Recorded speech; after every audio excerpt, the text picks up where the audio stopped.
Hello guys, Killer Y64. Okay, today I want to talk about the Flash's time remnant. Now, we only got like one example of time remnant, so I'm gonna use episode 11's Reverse Flash, or Eobard Thawne, Harrison Wells, whatever you guys want to call him at this moment. I don't care. Okay, so like I said, I didn't say it yet. Well, time revenant is short from timeline revenant, so of course it's gonna consist of some timeline stuff. Now, when we first see Eobard Thawne in episode 11, he's just now getting there for the first time, but we already know that he's already been there. Let me explain that. You see, when the Harrison Wells version of the Reverse Flash died, that was his separate time. So the other version of himself, which would be episode 11's version, that's the first version of him. So he was kind of protected through time. He was protected by the Speed Force in his time. So basically, in episode 11, we see him, because we know that Eobard is born in the future.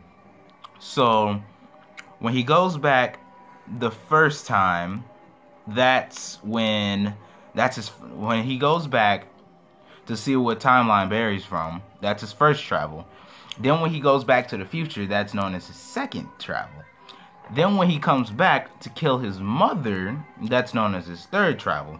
Then we know that he gets stuck there and he has to live out his life. I think Barry said like what, 15 years? And yeah, about 15 years. I mean 16 since they had like Christmas and stuff. And like that kind of marks as his fourth trip, I guess, if you really want to count it. His death kind of counts as a fourth trip. Although I would say like that doesn't really count as a trip at all because he didn't really go anywhere. I mean, unless he went to like Speed Force Heaven, then sure. Although it does say when a speedster dies, they don't necessarily die. They just are located in the Speed Force. So I guess that makes sense. I mean, but he could come out of there, right? Right? I don't know. But anyway, that's how that goes. Now, there isn't really much to say on this topic because we only seen like one good definition of a time remnant. I mean, Hunter's Elements, his is kind of confusing, so I can't do his.